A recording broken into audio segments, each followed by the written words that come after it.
Salut tout le monde, on va en parler sur tous les débriefs du week-end. On va commencer par le PSG. Le PSG a gagné face à Montpellier 6-0, un doublé de Bradley Barcola, excusez-moi, un but de Marco Asensio, un but d'Ashraf Hakimi, un but de Warren Zahir Emery et un but de Kangin Lee. La première période, c'était ultra bien. Euh, à 4 minutes après le coup d'envoi de la première période, Bradley Barcola a marqué un excellent but. Un excellent but. Donc, 1-0 après le but du 1-0 signé Barcola. Euh, on a, on a commencé à pousser en termes de possession, en termes de tir.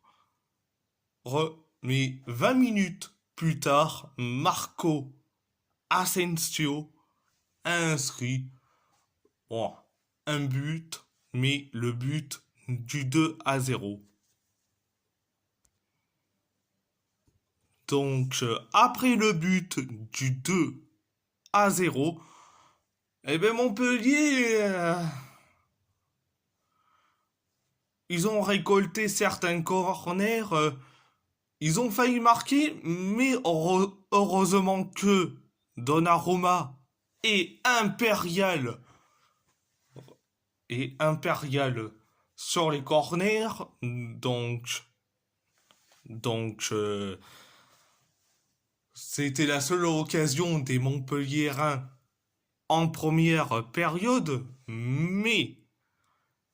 et c'était la première période, mais la deuxième période, bon, franchement, la deuxième période, oh, c'était meilleur, c'était du spectacle, voire un récital offensif. C'était un récital offensif. 8 minutes après le coup d'envoi de la deuxième période, Bradley Barcola a mis un but en toute finesse, un but de renard des surfaces. Carrément, c'était un but énorme. Et surtout, c'était sans doubler. C'était le but du 3-0. Après le but du 3-0, quelques minutes plus tard, Nuno Mendes qui a fait une passe décisive merveilleux en direction de Ashraf Hakimi, et Hakimi a mis le but du 4-0. Après le but du 4-0, 2 minutes plus tard, Warren Zahir Emery a mis le but du 5-0. Un but merveilleux. Donc, après le but du 5-0, oh, on voit bien que c'était du mieux en mieux. Euh, 22 minutes plus tard, Kangin Lee a marqué un nouveau but. Et c'était le but du 6-0. Après le but du 6-0, signé Kangin Lee, eh bien, on voit bien que les Montpelliérains tentent la dernière occasion, mais ce n'est pas assez, mais bon. Mais bon. C'était la deuxième période. À part ça, c'est tout. On va parler du FC Porto qui a gagné face à Rio Ave 2-0. 2-0. Un but de Galeno. Excusez-moi. Un but de Galeno. De Galeno. Un but de Nico Gonzalez pour le FC Porto. Le FC Porto, excusez-moi. Et un carton rouge pour Patrick. Un carton rouge pour Patrick. Pour Rio Ave. Donc, première période, ça a été merveilleux. Quelques secondes après le coup d'envoi de la première période, Galeno a inscrit un merveilleux but. Et c'était une ciseau qui nous a fait. Mais franchement, mais c'est énorme. Mais c'est du Galeno. Mais Galeno. Il est intransférable. Franchement, je le dis direct. Après le but de Galeno, on commence à pousser pendant que Rio Ave commençait à reculer jusqu'à que Nico Gonzalez a mis le but du 2-0. Après le but du 2-0, 13 minutes plus tard, Nico Gonzalez s'est complètement tombé. Il y a eu donc faute et carton rouge de Patrick. Patrick, comme je te dis, il, t'as fait une faute sur Nico Gonzalez. Eh bien, tu récoltes ce que tu aimes. Les cartons rouges.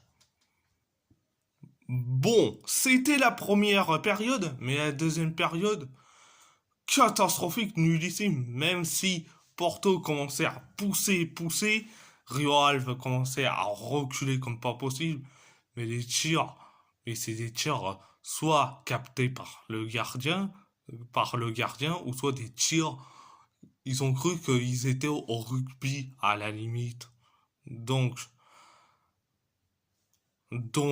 c'était la deuxième période. À part ça, c'est tout. Direction. En plus, on va parler de l'Athletic Bilbao. L'Athletic Bilbao qui a perdu face au FC Barcelone ou le Barça, 2-1. Un but de Lamine Yamal et un but de Robert Lewandowski pour le Barça et un but sur penalty d'Orian Sanset pour l'Athletic Bilbao. Première période, ça a été catastrophique. Même si on sauvait sur un penalty, mais on a été catastrophique. Première période. Franchement, on s'est fait reculer comme pas possible. Mais franchement, on s'est fait reculer comme pas possible. Et résultat, on encaisse un but. Et en plus, c'était un but de Lamine Yamal. Donc, comme je dis, Indigo Leque est responsable pour moi du premier but. Il aurait pu capter, mais non. Il reste comme un statut. Mais franchement, ce mec, il ne vaut pas grand-chose dans les grands matchs. Il peut carrément en déséquilibrer et l'équipe en faisant du grand n'importe quoi. Mais après le but du 1-0, on commençait certes à pousser pendant que le Barça reculait, mais bon, résultat pas grand-chose. Et en plus, Et en plus, Nico Williams, sur la surface de réparation, il a voulu faire une passe à Berenguer, mais Combarcy a fait une faute. Et résultat, l'arbitre est allé voir l'avare. Et résultat, penalty pour Bilbao et carton rouge. Carton jaune, excusez-moi. J'ai failli dire carton. J'ai juste dit carton rouge. Non, c'est carton jaune pour Combarcy. Pour moi, il mérite 1000 fois mieux carton rouge. Personnellement, en, il mériterait pour moi un carton rouge au Combarcy et non un carton jaune. Résultat, penalty pour l'Athletic. Et Ryan Sanset a mis son but sur penalty. Le but de l'égalisation quand même.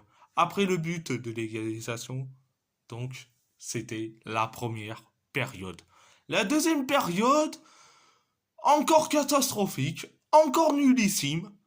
Et en plus, on, on encaisse des occasions, même si on crée des occasions avec des tirs cadrés, mais bon, on a été nullissime, nullissime. En face offensif, donc, et donc, on voit ce qui s'est passé, frappe de Pedri, et qui s'est capté par Padilla, et Padilla, qu'est-ce qu'il fait? Il fait une passe à Lewandowski, et, et les défenseurs, on dirait des vrais statues. Nos défenseurs, vraiment, c'est des statues. Et bien, Lewandowski a inscrit le but du 2-1. Et après le but du 2-1 signé Lewandowski, on commence à être nullissime, nullissime et catastrophique. C'était la deuxième période. À part ça, c'est tout. On va parler de Wolverhampton qui a perdu face à Chelsea. Qui a perdu face à Chelsea 6-2. Un but de Mateusz Cunha et un but de Jørgen Strand Larsen pour les Wolves. Un but, oups, un triplé de Noni Madueke, un but de Nicolas Jackson, un but de Cole Palmer et un but de Joao Félix. Le match en général, c'est c'est comme un rond-point et c'est comme un rond-point. Un coup, on est catastrophique, un coup, on est meilleur, un coup catastrophique, un coup meilleur, et tout le long, c'est catastrophique. Eh bien, première période, je dirais moyen, quand même, je dirais moyen. 2 minutes après le coup d'envoi de la première période, Nicolas Jackson a mis donc un but de la tête grâce à un corner.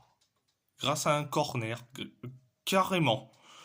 Euh, donc après le but du 1-0, on commence à être catastrophique, même si on tentait du mieux qu'on pouvait, mais on a été catastrophique. Jusqu'à que Mateusz Cunha a inscrit le but de l'égalisation. Après le but de l'égalisation signé Mateusz Cunha, on commence à être catastrophique, même si on continue avec la possession, mais ce n'est pas assez, mais on a été nullissime. Jusqu'à que Cole Palmer a inscrit un but merveilleux, un but du 2-1. Mais je tiens José ça comme responsable. Au lieu d'avancer, il aurait dû rester dans ses cages. Il aurait dû rester dans ses cages. Mais non, il avance comme un libéraux. carrément. Euh, il avance comme un libéro. Donc, après le but du 2-1 signé Palmer, dans les temps additionnels de la première période, Jørgen Strand Larsen inscrit le but de l'égalisation. Donc le 2-2. Après le but de l'égalisation signé Strand Larsen, euh, c'était la première période. La deuxième période, ça a été catastrophique. Et 4 minutes après le coup d'envoi de la deuxième période, Noni Madueke a inscrit le but du 3-0. Et je me suis dit que on va couler encore une fois. Et encore, et encore, et encore, on va couler. Après le but du 3-2,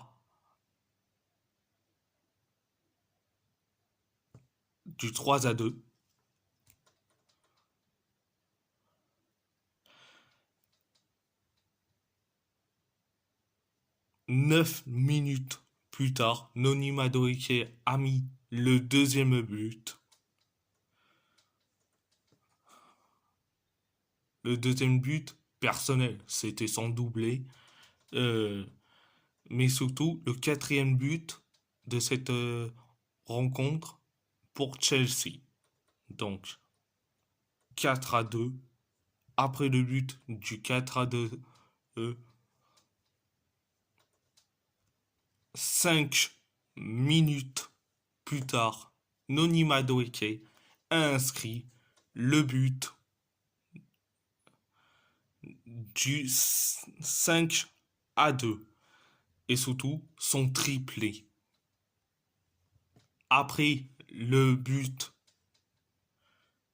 du 5-2 signé Madueke, on commence à être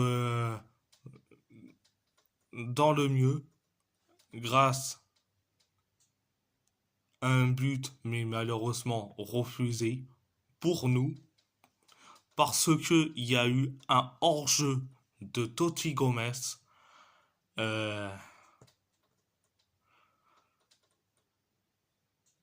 qui a donné au but de Lemina, de Mario Lemina, mais qui a été refusé pour une position de hors-jeu. Donc, il n'y aura pas du 5-3, ça reste à 5-2. Et après ça, Joao Félix a mis le but du 6-2. Après le but du 6-2, signé Joao Félix, on commence à être un tout petit peu mieux, mais ce n'est pas assez. Les tirs catastrophiques, etc., etc. Donc, c'était la deuxième période. À part ça, c'est tout. On va parler de l'AS Roma qui a perdu face à Empoli 2-1. Un but, un but d'or. Shomurodov pour l'AS Roma, pour la Roma, un but d'Emmanuel Niassi et un but sur penalty de Lorenzo Colombo pour Empoli. Première période catastrophique, même si on a la possession tir cadré, mais on a été nullissime. Jusqu'à que Emmanuel Niassi a mis le but du 1-0 pour Empoli. Après le but du 1-0 pour Empoli, c'était la première période. La deuxième période, c'était catastrophique mais à la fois moyen. On commence à être catastrophique jusqu'à que un de nos défenseurs de la Roma a décidé de faire une faute sur un joueur d'Empoli. Résultat, penalty. Et Lorenzo Colombo a inscrit son but sur penalty. Sur penalty. Le but, le but du 2-0. Après le but du 2-0, la Roma commence à être un tout petit peu mieux jusqu'à que Shomurodov a inscrit le but du 2-1 pour la Roma. Il sauve l'honneur de la Roma. Après le but du 2-1 signé Shomurodov, on commence à être du mieux en mieux. Donc, c'était la deuxième période. À part ça, c'est tout. Et si la vidéo vous plaît, abonnez-vous à ma chaîne YouTube. Abonnez-vous à ma chaîne YouTube. Likez, commentez si vous avez envie ou pas. Envie ou pas, c'est votre choix. À part ça, je vous laisse et merci beaucoup, un grand merci beaucoup et surtout un merci beaucoup.